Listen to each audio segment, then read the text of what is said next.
Hey folks, this is Nitish from Android for Life, and today in this video I'll be going over the differences between a WearOS smartwatch and the regular generic smartwatches which are being sold popularly in India, and why you should stop buying those. And I've gone out ahead and bought both of these so I can make a head-to-head comparison in this video. So without any delay, let's dive right in. So the vast majority of people who are looking to buy a smartwatch for the first time, they don't know about WearOS, or they might not be familiar with what all features are there in WearOS that make it different from the generic smartwatches which are being sold. Now if you check online, you can find that in India now there are a lot of smartwatches available, and they are now available at every single price point, like 1000, 1200, 1500, 2000, 2500. So in every price bracket these manufacturers have filled in smartwatches, so much so that there is a lot of confusion in the minds of a consumer who is going to buy a smartwatch for the first time. And a lot of my friends and people I know do reach out to me for recommendations of smartwatches, so I thought this would be a better idea to make a video about.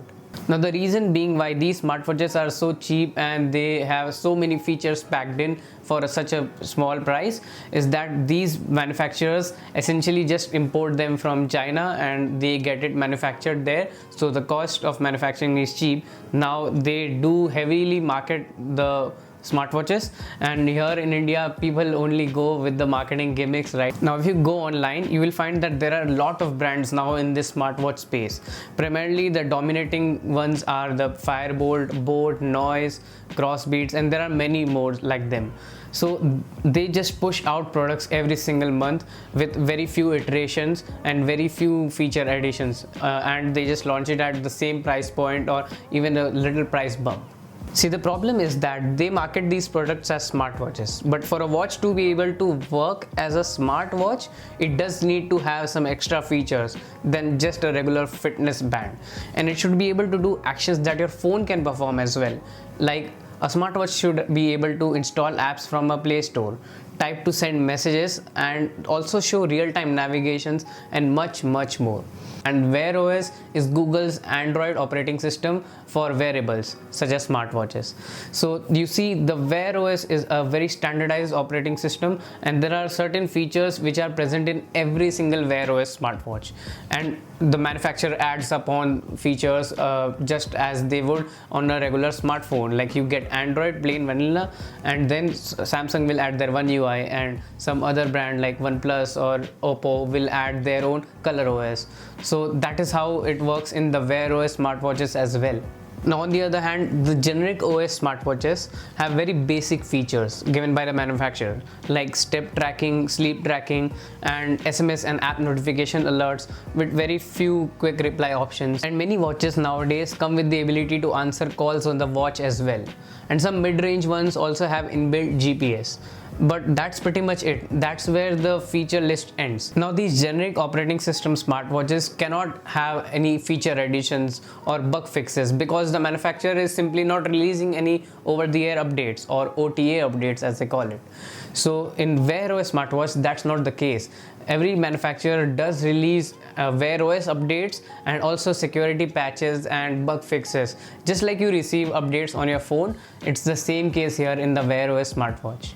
And also another thing overlooked while buying the generic OS smartwatches is that the companion app, which is the most important thing of the experience, which will help you to connect your watch with your phone and vice versa. So that companion app is generally very loaded with bugs, and it is some third-party Chinese app which many brands are using together. So they don't have to create apps separately for their watches, and that really butchers the experience of owning the smartwatch. For example, Boat does use the Fit app for every watches. So be it like a 1000 rupee watch or 2000 watch or 5000 watch, you will still use the same app itself. So if the app experience is horrible, no matter what price point you buy the watch at, the experience overall wouldn't be really great. And it's not just this case with these The Fit app or similar third-party apps. It's the same case with some apps which are made by the manufacturers themselves. Like I'm using this Noise smartwatch, and they have a Noise Fit watch app, and the commonalities in these companion apps is that generally they are really not running in the background all the time. So let's say you connect your phone in the morning and somehow it will just load out of memory, and then you have to pair your phone again. And this thing I've noticed with the Noise Fit app. And in case of the Fit app, I've noticed sometimes that the app notifications will not be pushed over to the watch even if they are pushed to the phone. So this sync does not happen at all, and sometimes the sync happens late. So what's the point of receiving a watch notification if it's already late? Now you might be wondering what types of watches should you go for instead of these generic smartwatches, and I have two types of recommendations for you. So one is the WearOS smartwatch, and in this video I'll also be kind of reviewing the watch which I own, so that you can get a clear idea of what are the pros and cons of this particular watch, so you can relate to the WearOS watch experience. And I'm owning the Galaxy Watch 4 Classic, and the latest one from Samsung is the Galaxy Watch 6. So this is 2 generations prior, but still it's holding really well. And since I had mentioned that all WearOS watches are very similar, only there are few feature additions, so you can even go for this one. And this currently retails for about 10,000 rupees on Amazon and Flipkart. So this can be a really great first buy for a WearOS smartwatch, and this is hands down the most affordable WearOS smartwatch you can buy in India right now. And apart from Samsung, there are other manufacturers as well, like Fossil, OnePlus, Oppo, Xiaomi. I've left links in the description box below so that you can go over some recommendations I have. These are the features of a WearOS smartwatch: that you can have a Play Store from which you can download any out of the millions of apps which are available on WearOS, and also the watch faces can be downloaded from the Play Store itself. So this is a really good option, and the pre-installed apps which are on your phone, they are also available on the WearOS watch as well. So you get Google Calendar and Gmail for not missing any important update on mail, and also Google Keep is there, Google Maps is also present, and there are many more pre-installed apps. I personally like the WhatsApp WearOS app, and that is really useful. You can send full messages via typing on the keyboard on the watch itself. Also emojis are supported, and also the content can be seen very clearly, and that app is really feature loaded. And that is one app which I use a lot. Also another app which I use a lot on the WearOS is Google Maps. So just like you get turn-by-turn navigations on your phone, the watch also has turn-by-turn navigation, and since it has the inbuilt GPS, it does not have to rely on your phone, so it's on real time, it's detecting your live location. The brand you choose also determines what extra features they put in on top of the WearOS on the watch. Like Samsung here, similar to its phones, has good useful features like Samsung Health for step, sleep and activity tracking. And the Samsung watch's accuracy is comparable to Apple watches as well, since Samsung has been in this wearable market since quite some time.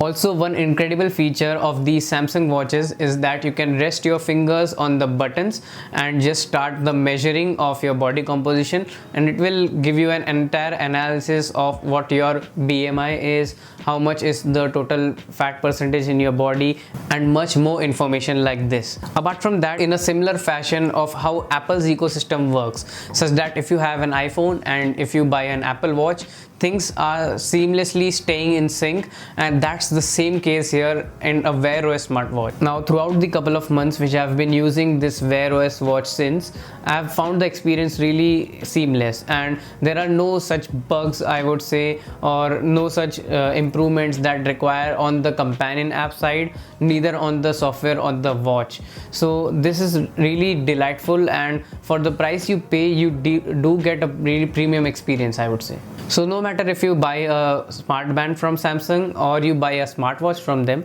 the Galaxy Wear app is the companion app.